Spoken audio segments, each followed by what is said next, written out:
ہیں کہ ہم سب کو جلدی جلدی مدینہ منورہ کا سفر نصیب۔ السلام علیکم ورحمۃ اللہ وبرکاتہ۔ دوستو، مدینے کی حاضری یہ عاشق رسول صلی اللہ علیہ وآلہ وسلم کی سب سے بڑی تمنا ہوتی ہے۔ آج ہم جو بیان سننے جا رہے ہیں جس کا موضوع ہے مدینے کی حاضری کی شوق، یہ ویڈیو لاسٹ تک دیکھیں، انشاءاللہ مدینے کی محبت اور تڑپ مزید بڑھے گی۔ سنیں۔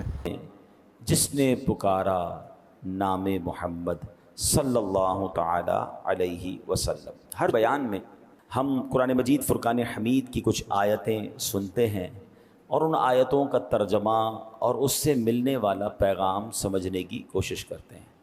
آج بڑا کمال کا موضوع ہے، آیت قرآنی ہے، پیغام قرآنی ہے، مگر ذکر بڑا ہی نرالا ہے، بڑا ہی محبت بھرا ذکر ہے۔ پہلے قرآن کی آیت سن لیتے ہیں، پھر انشاءاللہ اس موضوع کو لے کر آگے چلتے ہیں۔ وَمَن يَخْرُجْ مِن بَيْتِهِ مُهَاجِرًا إِلَى اللَّهِ وَرَسُولِهِ ثُمَّ يُدْرِكْهُ الْمَوْتُ فَقَدْ وَقَعَ أَجْرُهُ عَلَى اللَّهِ وَكَانَ اللَّهُ غَفُورًا رَحِيمًا۔ پارہ نمبر 5 ہے، سورہ نساء ہے اور آیت نمبر 100 نمبر آیت ہے۔ آسان ترجمہ قرآن کنز العرفان۔ اور جو اپنے گھر سے اللہ اور رسول کی طرف ہجرت کرتے ہوئے نکلا، پھر اسے موت نے آ لیا، تو اس کا ثواب اللہ کے ذمے پر ہو گیا، اور اللہ بخشنے والا مہربان ہے۔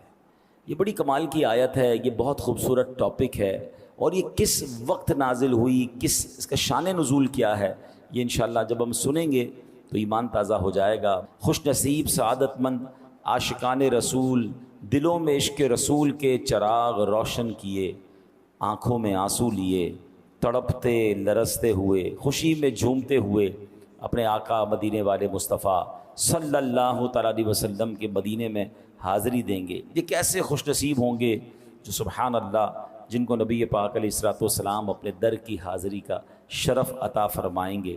وہ کہتے ہیں نا، حسن حج کر لیا کعبے سے آنکھوں نے ضیا پائی، حسن حج کر لیا کعبے سے آنکھوں نے ضیا پائی، چلو دیکھیں وہ بستی جس کا رستہ دل کے اندر ہے۔ تو حج اور مدینے کا سفر نصیب والوں کو ملتا ہے۔ کاش وہ دن بھی جلد آئے جب ہم گناہ گاروں کو بھی یہ سعادت ملے، ہمیں بھی مکے مدینے سے بلاوا آ جائے، ہم گناہ گاروں کو بھی مدینہ منورہ کی حاضری نصیب ہو جائے۔ ہے آرزو یہ دل کی میں بھی مدینے جاؤں، ہے آرزو یہ دل کی میں بھی مدینے جاؤں، سلطان دو جہاں کو سب حال دل دکھاؤں، کاٹوں ہزار چکر طیبہ کی ہر گلی کے، یوں ہی گزار دوں میں ایام زندگی کے، پھولوں پہ جان نثاروں کانٹوں پہ دل کو واروں، ذروں کو دوں سلامی در کی کروں غلامی، دیوار و در کو چوموں قدموں پہ سر کو رکھ دوں، روزے کو دیکھ کر میں روتا رہوں برابر، حضور ایسا کوئی انتظام ہو جائے، حضور ایسا کوئی انتظام ہو جائے، سلام کے لیے حاضر غلام ہو جائے۔ کیا خوبصورت شہر ہے مکہ، کیا ہی نرالا شہر ہے مدینہ منورہ۔ مگر آج بات کریں گے اسپیشلی مدینہ منورہ کی، کیونکہ اس جو آیت ہم نے سنی ہے نا، اس کا شان نزول کیا ہے، اس کا بیک گراؤنڈ کیا ہے۔ آیت دوبارہ سن لیتے ہیں، بسم اللہ الرحمن الرحیم۔ وَمَن يَخْرُجْ مِن بَيْتِهِ مُهَاجِرًا إِلَى اللَّهِ وَرَسُولِهِ۔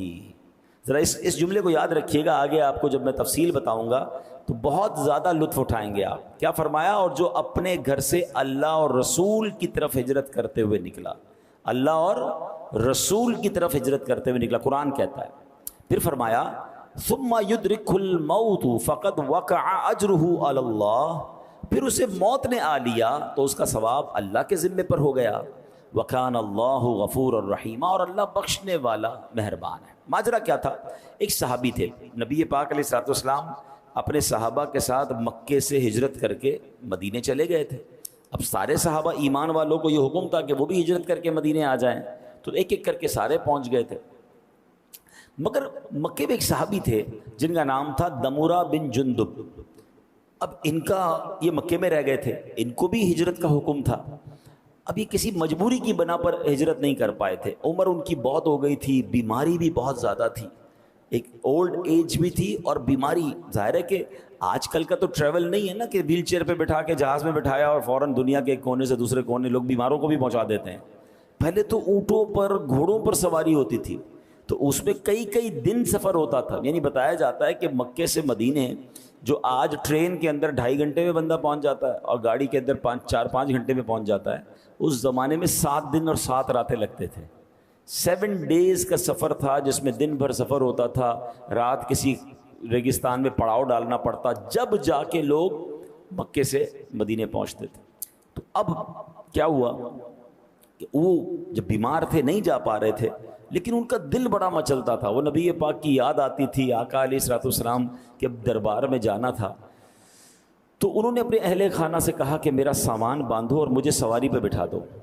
ہیں میرے پاس مال تو ہے نا, میں سواری تو استعمال کر سکتا ہوں, تو مجھے سواری پر بٹھا دو. گھر والوں نے کہا آپ کی طبیعت ٹھیک نہیں ہے, آپ اتنا لمبا سفر کیسے کریں گے, اور آپ اتنا ٹریول اکیلے کیسے کریں گے, آپ بول بھی پراپر نہیں پا رہے تھے. تو انہوں نے پوچھا جانا کدھر ہے, تو انہوں نے اشارے سے مدینے کی طرف بتایا کہ مجھے مدینے جانا ہے, مجھے میرے نبی کے پاس جانا ہے صلی اللہ تعالیٰ علیہ وسلم. اب کیا کیا, جب بڑی انہوں نے ضد کی, ورنہ آپ کو اندازہ ہے کہ بندہ بیمار ہو, اتنی بڑی عمر ہو, تو گھر والے کہیں نہیں جانے دیتے. مگر آپ کا شوق ایسا تھا, آپ کی تڑپ ایسی تھی کہ آپ کا سامان سواری پر رکھا اور آپ کو اس سواری پر بٹھا دیا اور آپ کی سواری چل پڑی. اللہ اکبر. ہیں کیسا شوق ہوگا کہ اس عمر میں کہ جب بندے میں ہمت نہیں ہے, آپ اکیلے سواری پر بیٹھ کر روانہ ہو گئے مدینے کی طرف.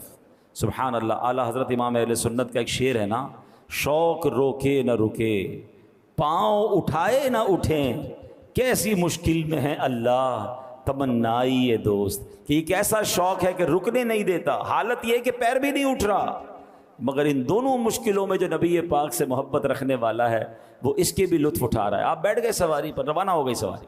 اب جب یہ سواری روانہ ہوئی تو اگر آج کا نقشہ دیکھیں تو آپ 11 کلومیٹر سے زیادہ سفر نہیں کر پائے. جو ماشاءاللہ مکے گئے ہیں وہ جلدی پک کر لیں گے میری بات کو. ایک مسجد ہے جس کو مسجد عائشہ کہا جاتا ہے, مسجد عمرہ بھی کہا جاتا ہے, ایک اس کا نام مسجد تنعیم بھی ہے. وہ اب مسجد ہے, اس ایریا میں ہی آپ پہنچ پائے. یعنی ابھی آپ مکے سے تھوڑا ہی باہر نکل پائے کہ آپ کا انتقال ہو گیا, آپ مدینے پہنچ نہیں سکے.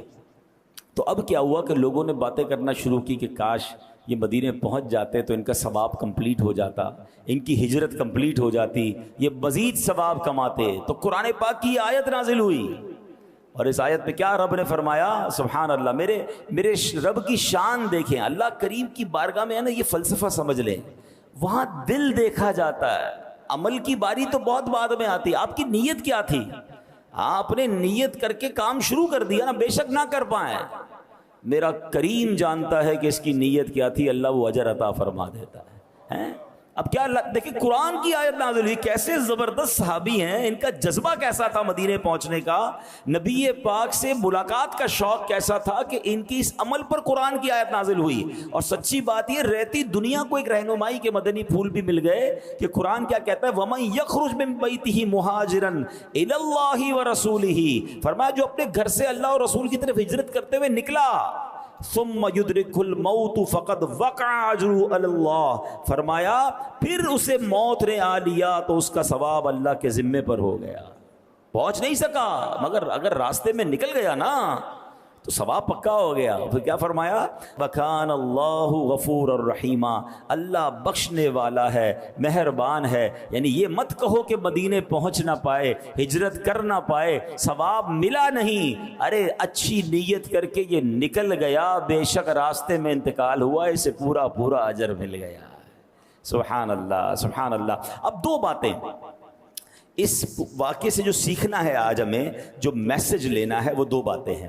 پہلی بات تو ہمیں یہ سیکھنی ہے کہ نیت کر لی آپ نے, پکی نیت ہے تو اللہ اس کا ثواب عطا فرما دیتا ہے. مجھے 2-3 واقعات یاد آ رہے ہیں. ایک بزرگ تھے, کہیں سے ٹریول کرتے ہوئے جا رہے تھے, راستے میں انہوں نے ایک بہت بڑا جو ہے مٹی کا ڈھیر دیکھا, اور اس وقت اس قوم کے اندر جو ہے نا قحط تھا، لوگ بھوکے تھے، کھانے کو نہیں تھا. انہوں نے سوچا کاش یہ پورا ڈھیر جو ہے نا اناج کا ہوتا اور میرا ہوتا تو میں یہ پورا اناج اللہ کے بندوں پر خیرات کر دیتا، سب کو بانٹ دیتا. نہ انہوں نے اناج بانٹا نہ اناج خریدا. What you did it intention, اچھی نیت کر لی، ہوتا تو میں کرتا، ہے نہیں. سبحان اللہ، اللہ کی طرف سے حکم ہوتا ہے کہ میرے اس بندے کے نامہ اعمال میں یہ جتنا اناج خیرات کرنے کی اس نے نیت کی تھی اتنا ثواب لکھ دیا جائے. انما الاعمال بالنیات. کچھ روایتوں میں یہ پڑھا کہ اللہ پاک کی بارگاہ سے فرشتوں کو حکم ہوتا ہے کہ میرے اس بندے کے نامہ اعمال میں یہ نیکی لکھ دو. کہا یا اللہ ہم تو کرامن کاتبین ہیں، ہم تو ساتھ ہیں اس کے، اس نے یہ نیکی کی نہیں ہے.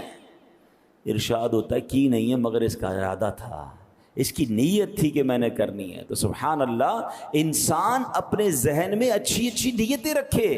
ادھر تو نیتیں بھی بری ہوتی ہیں، پیسے آئیں گے تو صدقہ خیرات کروں گا یہ نیت نہیں بنتی، پیسے آئیں گے تو فلاں خواہش پوری کروں گا، فلاں غلط کام کروں گا. معاذ اللہ، انسان آج کے دور میں بری نیتیں کرتا جا رہا ہے. ہونا یہ چاہیے کہ بندہ نیت کرے اللہ تو جب مال دے گا میں بھی قربانی کروں گا اور بہترین جانور تیری راہ میں کروں گا. اے اللہ جب تو مال دے گا میں بھی حج کروں گا، ابھی نہیں ہے میرے پاس. اے اللہ جب اسباب ہوں گے میں بھی بار بار مدینے جاؤں گا. اے پروردگار اگر مجھے کچھ ملا تو میں غریبوں کی مدد کروں گا، فلاں چیز مجھے مل گئی تو میں اس کے ذریعے یہ والی نیکی کروں گا. یہ ہے اچھی نیتیں. اور پھر اللہ دے دے تو وہ کرنا بھی چاہیے، یہ بھی الگ پرابلم ہے. بندہ وعدے رب سے کچھ اور کر رہا ہوتا ہے، کام اس کا ہو جائے تو اللہ کو ہی بھول جاتا ہے. اللہ سے کتنے وعدے کیے ہوں گے ہم نے، یا اللہ میرا یہ مسئلہ حل کر دے پھر نماز نہیں چھوڑوں گا، یا اللہ یہ مسئلہ حل ہو جائے پھر میں اتنے خیرات کروں گا، میں اتنے غریبوں کی مدد کروں. جیسے ہی مسئلہ حل ہوا بندہ ہی غائب. ہمارے ساتھ تو کبھی کبھی ہوتا ہے نا، مسجد میں اچانک کوئی بندہ نظر آنے لگ جاتا ہے، پورا سال نظر نہیں آتا، اچانک نظر آ جاتا ہے، سر پہ ٹوپی، ہاتھ میں تسبیح. خیریت تو ہے بھائی؟ بس وہ ایک پرابلم آ گئی تھی، گھر میں مسئلہ آ گیا تھا، یا والدہ ہاسپٹل میں ہیں، یا فلاں کاروبار کا بڑا مسئلہ ہو گیا ہے، بس اللہ سے مانگنے ہیں. بہت اچھی بات ہے. تھوڑے دنوں بعد بندہ غائب ہو جاتا ہے. بھائی کیا ہوا؟ کہ وہ مسئلہ حل ہو گیا. ارے بھائی جس رب نے مسئلہ حل کیا اسی چھوڑ کے چلے گئے. یعنی اللہ سے دوستی بھی کنڈیشنلی کرنی ہے. جب تک مسئلہ بٹکا ہوا، جب تک مسجد کا راستہ یاد ہے، جیسے ہی مسئلہ حل ہوا بندہ ہی غائب. ایسا نہیں ہونا چاہیے. میں مشکل میں بھی اپنے رب کو یاد کروں، میں راحت میں بھی اپنے رب کو یاد کروں. اگر آپ مومن کے دونوں اسٹیٹ سمجھ لیں نا، دونوں مومن کی صورتیں سمجھ لیں کہ مومن تو ہر حال میں فائدے میں نا. اگر وہ مشکل میں، دیکھیں انسان کی زندگی میں دو ہی وہ ہوتے ہیں نا، دور ہوتے ہیں، یا تو مشکل کا دور ہوتا ہے یا آسانی کا دور ہوتا ہے. ٹھیک ہے، مومن کا انداز پتہ کیا ہوتا ہے؟ مشکل میں صبر کر کے ثواب کما رہا ہوتا ہے، راحت میں شکر کر کے ثواب کما رہا ہوتا ہے. تو مومن تو مزے میں ہے کہ اگر آپ اس وقت کسی مشکل سے گزر رہے ہیں تو بھی اللہ کو یاد کریں، ان اللہ مع الصابرین، صبر کریں، صبر کا ثواب روز مل رہا ہے آپ کو. جیسے ہی اللہ نے اچھے دن کر دیے اب شکر کرنا شروع کر دیں. لئن شکرتم لازیدنکم، تم میرا شکر ادا کرو میں تمہیں اور عطا کروں گا. یعنی مجھ پر تو ہر وقت رحمت کی بارش برسنی چاہیے تھی، مگر ادھر معاملہ الٹا ہے. مشکل ہوتی ہے تب بھی اللہ کو کچھ لوگ ناراض کرتے ہیں. وہ کیسے؟ شکوے، شکایت، کمپلین، معاذ اللہ، اللہ سے ہی مایوسی کی باتیں شروع کر دیتے ہیں. غلط ہو رہا ہے. جیسے ہی اللہ اچھے دن پھیر دیتا ہے تو شکر کرنے کی بجائے عیاشیوں میں لگ جاتے ہیں، گناہوں میں لگ جاتے ہیں، اللہ کی نافرمانی میں. یعنی ادھر بھی غلط ادھر بھی غلط. مومن وہ ہوتا ہے جو ایوری ٹائم، ہر حال میں وہ اپنے رب کو راضی کرتا ہے. تو یہ بات ہمیں اس میں سیکھنے کو مل رہی ہے کہ اچھی نیت کا اجر کیسا ہے. اب کمال کی بات ایک اور سیکھنی ہے کہ شوق مدینہ ہونا چاہیے. آپ ذرا انداز دیکھیں نا ان کا، اتنی بڑی عمر ہو گئی ہے، بیماری ہے، مگر تڑپ کیا ہے کہ گھر میں نہیں رہنا، مجھے مدینے پہنچنا ہے، مجھے سواری پر بٹھا کر اللہ کے حوالے کر دو، میں راضی. اور راستے میں انتقال بھی ہو گیا. اللہ اکبر. انہوں نے تو اپنے کام کر دیا نا، وہ نہیں پہنچ پائے الگ بات ہے، پر وہ تو کر چکے جو کرنی بشر کی ہے. انہوں نے اپنے حصے کا کام کر دیا. اللہ اکبر. اب ہمیں بھی یہ کرنا ہے. ہم میں سے بہت سارے ایسے ہوں گے جو سوچتے ہوں گے کہ یار میں کیسے مدینے پہنچوں گا، میں کیسے نبی پاک کے پاس پہنچوں گا، پاسپورٹ نہیں ہے، پیسے نہیں ہیں، ویزا نہیں ہے. دعائیں تو کر سکتے ہیں، آنسو تو بہا سکتے ہیں، اللہ کی بارگاہ میں التجا تو کر سکتے ہیں، نبی پاک کی بارگاہ میں رات کو سوتے ہوئے درود پاک کا نذرانہ پیش کریں. کبھی تو ایسا ہو کہ مجھے رات اس لیے نیند نہیں آ رہی کہ آج مدینہ یاد آ رہا ہے. دل میں ہو یاد تیری گوشۂ تنہائی ہو، پھر تو خلوت میں عجب انجمن آرائی ہو. کبھی تو آنکھوں سے آنسو بہے نا کہ یہ تو میرے اختیار میں، پیسے میرے اختیار میں نہیں ہیں، مگر میں التجا تو کروں، درود تو پڑھوں. ہم نے دیکھا کہ کئی ایسے لوگ ہوتے ہیں جن کے پاس کچھ نہیں ہوتا اور ایسے بلاوا آتا ہے. ایک عاشق رسول کا انداز بتاتا ہوں. وہ سوچتے تھے یار میرے پاس تو حج کرنے کے پیسے نہیں ہیں، مدینے جانے کے پیسے نہیں ہیں، مگر پاسپورٹ جتنے پیسے تو ہے نا، پاسپورٹ بنا لیتا ہوں. بلاوا آنا ہوگا تو آ جائے گا. تھوڑے تھوڑے پیسے جمع کیے، 5-10 ہزار روپے میں بن جاتا ہے پاسپورٹ. اسی نیت سے 5 سال 10 سال کا پاسپورٹ بنا کے رکھ لو کہ انشاءاللہ پاسپورٹ بن گیا، یا اللہ اب ویزا تو عطا فرما، راستہ تو عطا فرما دے. تو اس عاشق رسول نے اپنا پاسپورٹ بنایا. کہتے 1 روپیہ اس کے علاوہ نہیں تھا، کوئی تیاری نہیں تھی. جس دن پاسپورٹ بن کر آیا اس دن مدینے کا بلاوا آ گیا. نیت کہاں کا منصب، کہاں کی دولت. قسم خدا کی ہے یہ حقیقت کہ جنہیں بلایا ہے مصطفیٰ نے وہی مدینے کو جا رہے ہیں. پرابلم یہ کہ کچھ لوگوں کا ارادہ ہی نہیں ہے. اللہ نے سب کچھ دیا ہے، ان کے دل میں خیال ہی نہیں آتا کہ یار مدینہ شریف بھی جانا چاہیے. ساری دنیا گھومتے ہیں مگر شوق نہیں ہے. میری گزارش یہ اس قرآنی واقعے سے سیکھنا جو ہے کہ ہمیں یہ مدینہ منورہ کا شوق دل میں پیدا اور کیوں شوق پیدا نہ ہو کہ جس نبی کا کلمہ پڑھا ہے وہ مدینے میں ہے. اور آقا علیہ الصلوۃ والسلام نے پتہ کیا فرمایا؟ من زار قبری وجبت لہو شفاعتی. جس نے میرے روضے کی زیارت کی اس پر میری شفاعت واجب ہو گئی. اب یہاں 3 باتیں سمجھنی ہیں. انعام کتنا بڑا ہے؟ شفاعت واجب ہے. قیامت کے دن شفاعت ہوگی تو پھر تو بیڑا پار ہو جائے گا نا. مگر اور گہری بات سنو، علماء کہتے ہیں شفاعت ہوگی کس کی؟ یاد رکھیے گا، کسی غیر مسلم کی شفاعت نہیں ہوگی. جو ایمان لے کر دنیا سے جائے گا، ایمان والا مرے گا، اس کی شفاعت ہوگی. ہم میں سے کس کو پتا ہم ایمان والے مریں گے کہ نہیں؟ ہم تو دعا کرتے ہیں نا، دعا ہی کرنی چاہیے اللہ ایمان سلامت رکھیو. مگر یہاں نبی پاک نے کیا فرمایا؟ وجبت لہو شفاعتی، واجب ہو گئی اس پر میری شفاعت.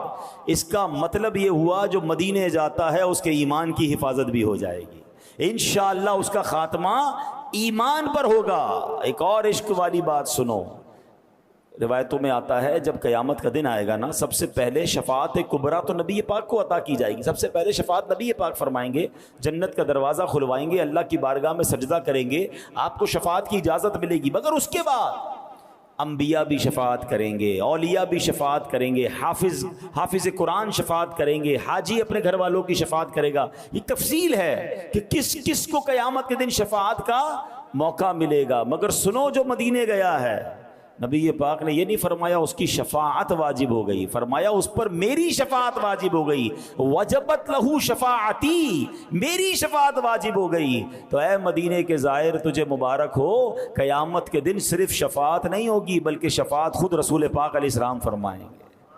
پھر بندہ کیوں نہ مدینے جانے کو ترسے. خدا کی قسم ایسا شہر نہیں ہے دنیا میں کوئی اور.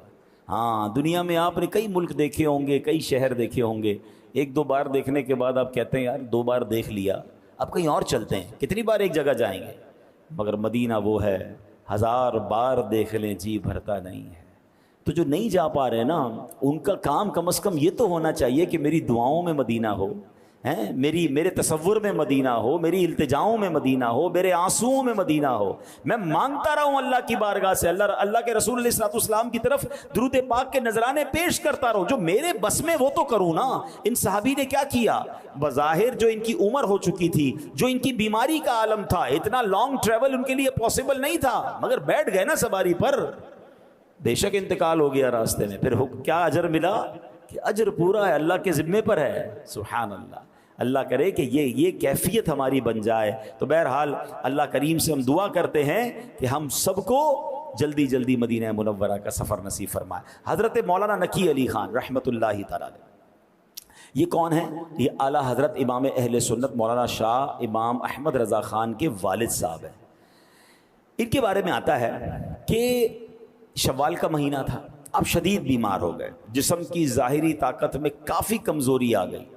اسی حالت میں آپ ایک دن آرام فرما رہے تھے، ظاہری آنکھیں بند تھیں مگر قسمت جاگ اٹھی. خواب میں نبی پاک علیہ الصلوۃ والسلام تشریف لائے اور پیارے آقا نے خواب میں حکم فرمایا مدینے چلے آؤ. ہائے ہائے، سر بالی انہیں رحمت کی ادا لائی ہے، حال بگڑا ہے تو بیمار کی بن آئی ہے. اب بیماری کے عالم میں نبی پاک خواب میں کیا اشارہ فرما رہے ہیں کہ مدینے آ جاؤ. اب انہوں نے مدینے شریف حج اور مدینے کا پلان کرنا شروع کر دیا. گھر والوں نے کہا آپ کی تو طبیعت ٹھیک نہیں ہے, آپ کیسے سفر کریں گے؟ اگین اس زمانے میں پانی کے جہاز میں سفر ہوتا تھا, یہ وہ آسان سفر نہیں تھا, کافی ڈیفیکلٹ ٹریول تھا. مگر آپ کہتے ہیں کہ نہیں, آئندہ سال نہیں, نبی پاک نے خواب میں حکم فرمایا میں نے اسی سال حج کرنا ہے. آپ نے اعلیٰ حضرت امام اہل سنت کو بھی ساتھ لیا اور جناب سفر حج شروع ہوتا ہے. جہاز سمندر کے راستے سے وہ سفر شروع ہوا. ابھی مدینہ طیبہ کے ارادے سے جب گھر والوں نے بہت سمجھایا نا کہ ابھی نہ جائیں, اگلے سال چلے جائیے گا, کہتے ہیں بس میری نیت یہ ہے کہ مدینہ منورہ کے سفر کے ارادے سے قدم گھر سے باہر نکال لوں, اس کے بعد بے شک راہ مدینہ میں انتقال ہو جائے, میرا کام پورا ہو جائے گا. وہی والی بات ہے, شوق روکے نہ رکے, پاؤں اٹھے نہ اٹھے, کیسی مشکل میں ہے اللہ, تمنائی دوست. اب کیا ہوا, حج کے لیے روانہ ہوئے. سبحان اللہ, ایک بار پھر سفر مدینہ میں نبی پاک علیہ الصلوۃ والسلام خواب میں تشریف لائے اور خواب ہی کے عالم میں ایک پیالہ جو ہے وہ دوائی کا حضرت مولانا نقی علی خان کو عطا فرمایا. کہتے خواب میں ہی وہ دوائی پی, مرض میں شدت میں کمی آ گئی, پورا سفر حج اور مدینے کا سفر تندرستوں کی طرح میں نے کر لیا. ہاں, تو یہ بڑے کرم کے ہیں فیصلے, یہ بڑے نصیب کی بات ہے. آپ میں سے کچھ لوگوں کو لگتا ہوگا ایسا کیسے ممکن ہے, مگر میں بغیر کسی بندے کی طرف اشارہ کیے میں آپ سے پوچھتا ہوں جو مجھے یہاں سن رہے ہیں, جو مکے مدینے گئے ہیں, کبھی ان کو ساتھ بٹھا کر پوچھئے گا کہ کوئی ایسا واقعہ ہوا آپ کے ساتھ سفر میں کہ آپ کی دل میں کوئی خیال آیا ہو اور وہ چیز پوری ہو گئی ہو, ابھی تو آپ نے دعا کرنا شروع کی ہو اور اس سے پہلے وہ کام آپ کے سامنے ہو گیا ہو. تو تقریباً جتنے لوگ حرمین طیبین گئے ہیں آپ کو سارے لوگ یہ واقعات سنائیں گے کہ یار ہاتھ اٹھانے کی تو نوبت نہیں آتی تھی, دماغ میں خیال آتا تھا اور تھوڑی دیر بعد وہ ہماری آنکھوں کے سامنے کام پورا ہو جاتا ہے. تو سبحان اللہ, سوچو جہاں بن مانگے اتنا ملتا ہے وہاں مانگنے پہ کتنا ملتا ہوگا. ہیں, یہ بڑے کرم کے ہیں فیصلے, یہ بڑے نصیب کی بات ہے. اے میرے پیارے اسلامی بھائیوں, یہ صرف عام دنیا کے لوگ دیوانے نہ تھے مدینے کے. حضرت جبریل امین کون ہیں؟ فرشتوں کے سردار ہیں. اب ذرا سنیے گا, نبی پاک علیہ السلام کی بارگاہ کی حاضری کا شوق انہیں کیسا تھا. حضرت جبریل امین علیہ السلام وہ عظیم ہستی ہیں کہ جنہوں نے ہر نبی کا قرب پایا ہے, سارے نبیوں کو دیکھا ہے. دوسرے لفظوں میں وہ ہر نبی کے صحابی ہیں. تو ایک بار سرکار دو عالم علیہ السلام نے ان سے بڑا کمال کا سوال کیا. فرمایا جبریل یہ تو بتاؤ تم نے ہر نبی کو دیکھا ہے, کیا ہم سب بھی کوئی دیکھا ہے؟ کیسا سوال ہے, جس نے کم و بیش 1,24,000 انبیاء کو دیکھا ہو اس سے یہ سوال ہو رہا ہے کہ اے جبریل یہ تو بتاؤ مجھ جیسا کوئی دیکھا؟ جبریل امین نے جو جواب دیا نا وہ بڑے کمال کا جواب تھا. وہ جواب اعلیٰ حضرت امام اہل سنت نے اپنے ایک نعت کے شعر میں گویا ہمیں سمجھا دیا. وہ کہتے ہیں یہی بولے سدرا والے چمنے جہاں کے تھالے سبھی میں نے چھان ڈالے. سدرا والے, سدرۃ المنتہا, سدرۃ المنتہا میں جبریل امین رہتے ہیں نا, تو کہا سدرۃ المنتہا میں رہنے والے جبریل نے کیا کہا؟ یہی بولے سدرا والے چمنے جہاں کے تھالے سبھی میں نے چھان ڈالے, آقا تیرے پائے کا نہ پایا, تجھے یک نے یک بنایا. یا رسول اللہ آپ جیسا رب نے کوئی نہیں بنایا, میں نے سارے نبیوں کی صحبت اٹھائی ہے مگر آپ جیسا کوئی اور نہیں پایا. اب ذرا اور عشق والی بات سنتے ہیں. اب سنو جبریل نبی پاک سے آقا کے دربار میں حاضری کا کیسا شوق رکھتے تھے. اب ذرا تھوڑا سا میں آپ کی کیلکولیشن کا امتحان لوں گا, آپ کو لطف آ جائے گا. یہ بڑی یونیک معلومات دینے جا رہا ہوں. حضرت جبریل سب نبیوں کے پاس آئے ہیں, کچھ کسی نبی کے پاس ان کی زندگی میں 50 بار آئے, کسی کی زندگی میں 100 بار آئے, کسی کی زندگی میں 27 بار آئے. اس طرح مختلف فگرز ملتے ہیں کہ اتنی بار جبریل امین اللہ کا پیغام لے کر نبیوں کے پاس آئے. آپ کو پتہ ہے نبی پاک کی بارگاہ میں کتنی بار آئے؟ پہلے تو یہ دیکھتے ہیں کہ حضرت جبریل جب نبی پاک سے ملنا شروع ہوئے تو وہ لائف کا کتنا حصہ بنتا ہے. پہلی ملاقات جو حضرت جبریل کی نبی پاک سے ہوئی وہ جب ہوئی جب نبی پاک کی عمر مبارک 40 سال تھی. ذرا میرے ساتھ ریپیٹ کریں گے تو پکا ہو جائے گا. کتنی عمر تھی اور پہلی ملاقات کہاں ہوئی؟ کون بتائے گا؟ غار ہرا میں, جب پہلی وحی لے کر آئے, اقرا بسم ربک الذی خلق. یہ پہلی وحی لے کر کون آیا تھا؟ جبریل امین آئے تھے. عمر مبارک کتنی تھی؟ 40 سال. ملاقات کہاں ہوئی؟ غار ہرا میں. بیوٹیفل. اچھا, نبی پاک علیہ الصلوۃ والسلام نے اس دنیا میں کتنے سال اس دنیا کو اختیار فرمایا؟ 63 سال. کتنے سال؟ عمر مبارک کتنی تھی؟ 63. 63 میں سے 40 نکال دیں, کتنے سال ہو گئے؟